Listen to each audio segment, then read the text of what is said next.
always been a big game, this one. Does this feel like the most significant one, given both teams are going so well?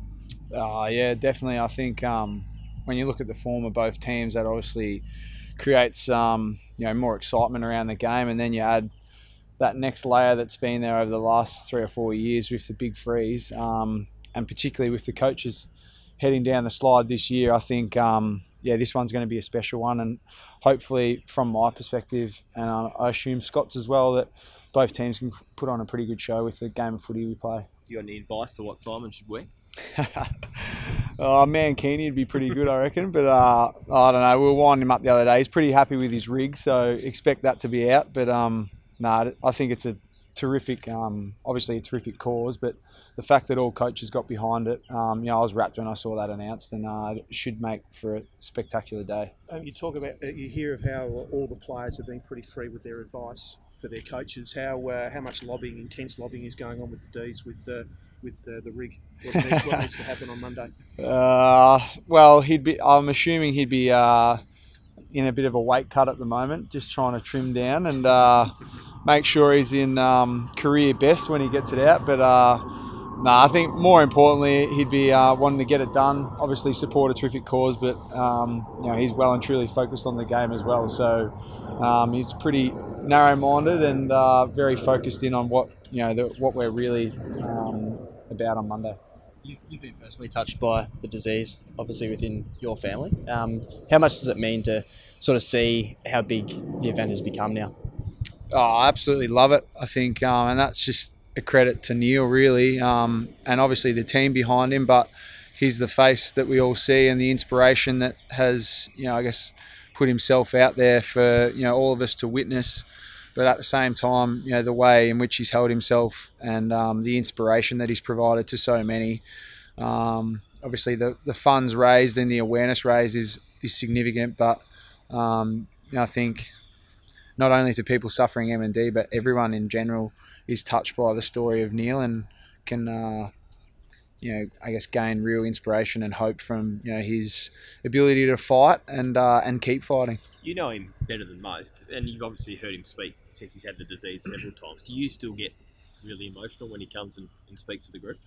Oh, it's hard not to, really, particularly when I've been personally touched by it. But I'm also just left in awe every time you see him. I think it's quite inspiring, the fact that he's sort of defied I guess what medical opinion suggested early days, and he continues just to fight and sort of find a way. You only have to see him this year. He's deteriorated a bit, but just his spirit still is deep within, and he's still so passionate about what he does. It's hard not to be touched by that and inspired by that, and I think it gives so much hope, as I said before, not only to people that suffer MND, but just everyone in general about resilience and fighting and finding a way. In terms of the resilience, I mean, it's almost as like as he physically deteriorates, he's coming from a pretty high base, but mentally he gets even stronger. He said it last night, it's not going to, he has a bit of a cry, but then he gets on with it. Yeah, which, that's testament to his character, really. I think, I remember memories of my grandpa really similar, really. It gets to the point where, no longer they can sort of move and speak.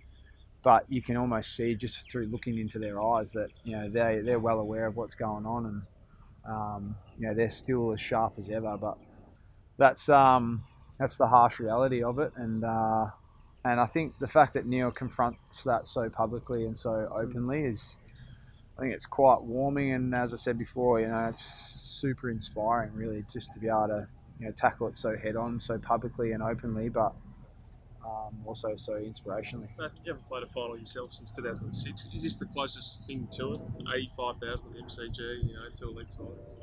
Yeah, I would think so. I think having played in this game a handful of times, we always expect a pretty big crowd. There's a nice little rivalry there, and obviously being sort of a blockbuster game, if you want to call it that. But we've been able to experience that. But I think the fact this time around, as I mentioned earlier, the fact that both teams are in really good form, hopefully that draws a huge crowd, and on the back of the Big Freeze 4, it should be an awesome day. And I think something that both teams that are sort of young, up and coming, trying to gain experience in front of or on the bigger stage, will really relish that opportunity come Monday. You guys talk about sort of 1 metre Warcraft. Sorry, it's going to be like that. I think number 1 or 2 contested teams in the top 2 last 6 weeks. Yeah, that's a real fundamental to our game style, and having watched Collingwood quite closely, obviously with them as well. So it's going to be a terrific battle. I'm looking forward to seeing Maxi versus Grundy, and I think it's going to be an exciting battle for our midfield group as well. I think both teams have got quite some depth in there,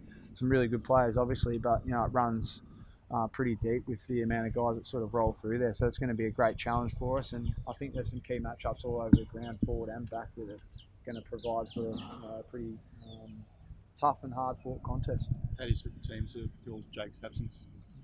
I think obviously first and foremost it was I guess we were pretty shattered and disappointed, and I guess heartbroken to a certain degree, because he'd sort of found some real form over the last 5 weeks. But footy's tough, and it's brutal at times, but you've got to be able to move on quickly, and I think we've done that this week. I went out and watched Casey last week, and I think the positive sign is that the club's really moved forward and we've got a lot of depth. I think there's probably 4 or 5 players that could fill his spot.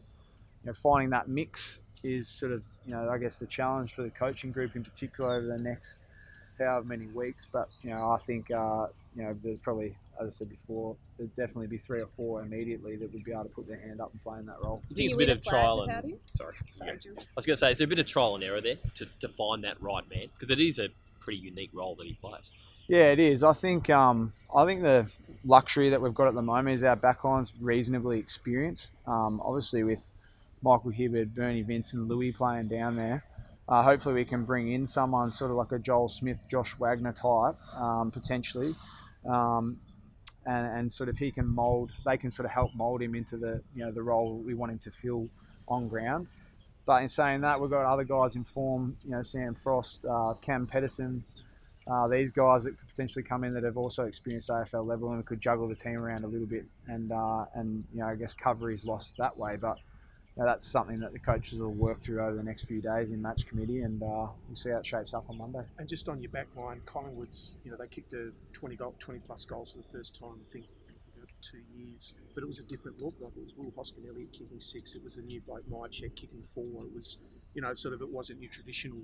A bit of Richmond about it in terms of how they got their scoring, so there's a bit to ponder there, I guess, for you guys. Yeah, definitely. I think we probably play a little bit smaller with our backs anyway. We don't have really 2 sort of monster key position backs, but that's one thing I've taken note of definitely, and we'll be aware of for sure. I think their versatility down there, they're quite dynamic, and some real hybrid type players that are good in the air and on the ground. So. That'll be a challenge for us. What does Jaden Hunt have to do to get back in the team? The specifics, obviously, still playing well in the VFL. Probably Jetta as well.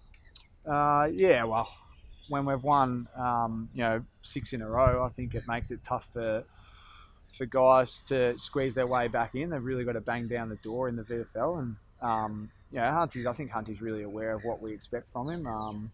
It's that balance of offense and defense, but. He's working away. He was pretty good. He's another one of those names that could potentially fill Jake's role. So, I think that's a luxury for us at the moment, that we've got guys in form, and it could potentially be one of 4 or 5 guys. Beautiful.